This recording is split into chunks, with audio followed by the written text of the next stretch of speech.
តាក្រុមហ៊ុនគួរតែធ្វើការយកចិត្តទុកដាក់ទៅលើសុខភាពផ្លូវចិត្តរបស់បុគ្គលិកដែរទេអ្នកទាំងអស់គ្នាគិតថាក្រុមហ៊ុនគួរតែយកចិត្តទុកដាក់ទៅលើសុខភាពផ្លូវចិត្តរបស់បុគ្គលិកអត់បើពីខ្ញុំឃើញមកពីការធ្វើការរបស់ខ្ញុំឃើញបើយើងធ្វើការលក្ខណៈបែបក្រុមហ៊ុនបែបមិនមែនជា standard ភាគច្រើនគឺมันបានយកចិត្តទុកដាក់ទៅលើសុខភាពផ្លូវចិត្តរបស់បុគ្គលិកទេទោះបីបុគ្គលិកនឹងគាត់មានអារម្មណ៍មិនពេញចិត្តក៏ដោយឬក៏អីក៏ដោយក៏គាត់អត់ដែរខ្វាយខ្វល់ពីបុគ្គលិកដែរហើយបើជាក្រុមហ៊ុនបែបគ្រួសារខ្ញុំធ្លាប់បងប្អូនធ្វើក្រុមហ៊ុនបែបគ្រួសារបែបចាយហៀអីចឹងណាក្រុមហ៊ុនបែបអញ្ចឹងអ្នកទាំងអស់គ្នាគាត់អត់ដែលខ្វល់ពីអារម្មណ៍របស់យើងទេគាត់គិតតែ profit គឺគិតថាហ្នឹងឯង profit ចូលក្រុមហ៊ុនរបស់គេណាអញ្ចឹងទោះបីអ្វីដែលផ្សេងក៏គាត់អត់គិតថាសុខភាពផ្លូវចិត្តយើងមិនអីមិនដែរដោយសារតែហើយខ្ញុំគិតថាអា topic ហ្នឹងវាសំខាន់មែនតើវាធ្វើឲ្យម្នាក់ហ្នឹងអាចបោះបង់ចោលការងារទៀតដោយសារតែសុខភាពផ្លូវចិត្តនឹងវាសំខាន់មែនតើព្រោះមិនបានខ្ញុំនិយាយចឹងអត់អ្នកទាំងអស់គ្នាព្រោះពេលខ្លះទោះបីជាប្រាក់ខែរាប់ពាន់ក៏ដោយអ្នកខ្លះដែលសារតែការធ្វើការនៅកន្លែងហ្នឹងវា toxic ពេកវា bad environment ពេកទៅទោះបីជាប្រាក់ខែច្រើនក៏យើងចង់បានដែរទោះបីជាប្រាក់ខែយើងគិតថាច្រើនមែនតើអាហ្នឹងដោយសារតែវាពិបាកក្នុងការទទួលយកស្រុកចិត្ត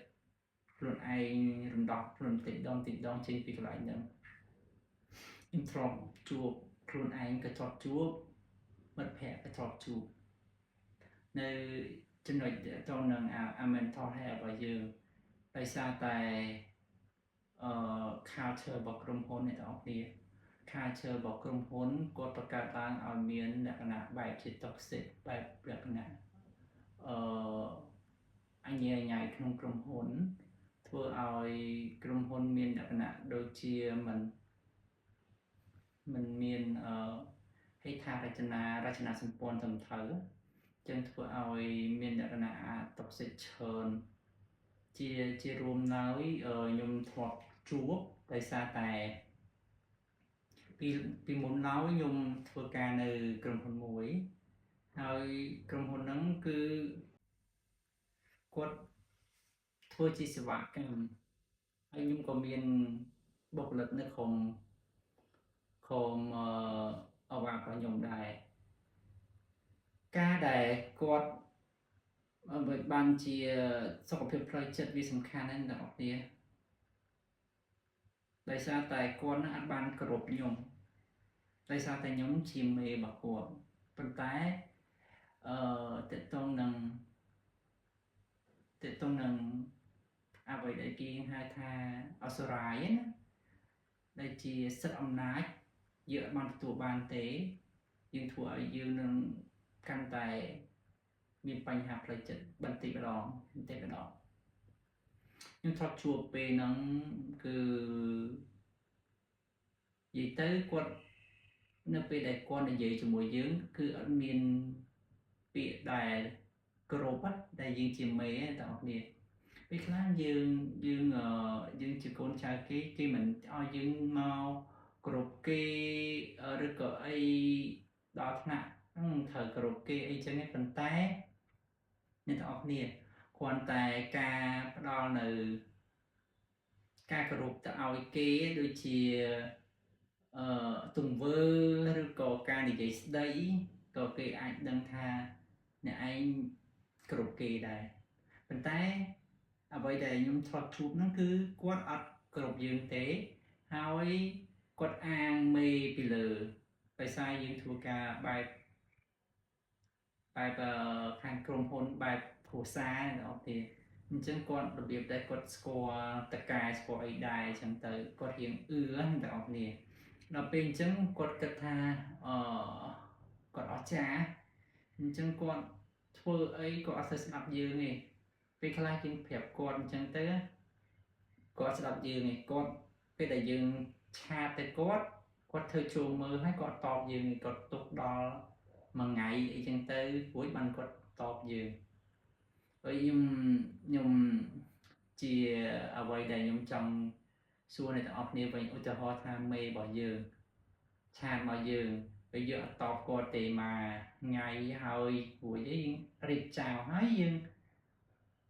យើងទុកចោលអញ្ចឹងហើយយើងគិតថាអាហ្នឹងវាជាទង្វើល្អអត់ពីច្រើនខ្ញុំបើជាចំពោះមេវិញ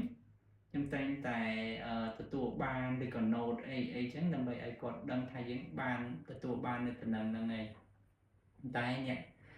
បុគ្គលដែលខ្ញុំធ្វើការហ្នឹងគឺគាត់រៀងឆ្លើយបងប្អូននេះដោយសារគាត់អាងធ្លាប់ថាធ្វើការជាមួយតកែអីចឹងទៅមានស្គាល់តកែអញ្ចឹងគាត់អត់នេះទេគាត់ថាតកែអត់មិនដកគាត់អីចឹងរួចនៅក្នុងគណៈពេលនោះដែរបងប្អូនខ្ញុំក៏មានអារម្មណ៍ថាតាមតឹងខ្ញុំចង់ឈប់ពីការងារដោយសារតែខ្ញុំគិតថាយើងនៅអត់មានតម្លៃខ្ញុំមិនដឹងថាអ្នកទាំងអស់គ្នាធ្លាប់មានអារម្មណ៍បែបហ្នឹងចឹងអត់ទេ mental វាសំខាន់ណាសម្រាប់នៅក្នុងក្រុមហ៊ុនយើងគិតថាយើងអត់មានតម្លៃហើយប៉ុន្តែបុគ្គលិកទូចតាចមួយក៏អត់អាចនេះឲ្យយើងចឹងគេស្គាល់ខ្សែស្គាល់អីរៀងអីហើយនៅពេលដែលយើងធ្វើការងារហ្នឹងទៅហើយគេអត់មានអនុម័តអីរៀបចំអីត្រឹមត្រូវអញ្ចឹងទៅធ្វើឲ្យយើងមានអារម្មណ៍ថាយើងមានតម្លៃយើងចង់ចាក់ចេញទោះបីជាយើងមានលទ្ធភាពក៏ដោយសមត្ថភាពក៏ដោយយើងគិតថាកន្លែងហ្នឹងវាអត់ជាកន្លែងដែលល្អសម្រាប់យើងបន្តទៀតទេយើងគួរតែចាក់ចេញអញ្ចឹងក៏ខ្ញុំជ្រើសរើសយកការចាក់ចេញអ្នកនរគ្នាព្រោះខ្ញុំគិតថាសុខភាពផ្លូវចិត្តវាសំខាន់សម្រាប់ខ្ញុំវាអាចវាមិនមែនតកតងនឹងរឿងភាគខែឬក៏អីអ្នកនរគ្នាដោយសារតែអ្នកខ្លះគិតថាដូចជាការ stress ឬក៏ depression ហ្នឹងវាជាការលេងសើចប៉ុន្តែមិនមែនការលេងសើចទេបងប្អូនតកតងនឹង stress ឬក៏ depression ហ្នឹងវាពិតជាមានមែនហើយវាធ្វើឲ្យម្នាក់ពេលខ្លះអាចខ្លាយជាមនុស្សវិកលឬក៏អីផ្សេងទៀតដោយសារតែការ depress ហ្នឹងអញ្ចឹងហើយខ្ញុំ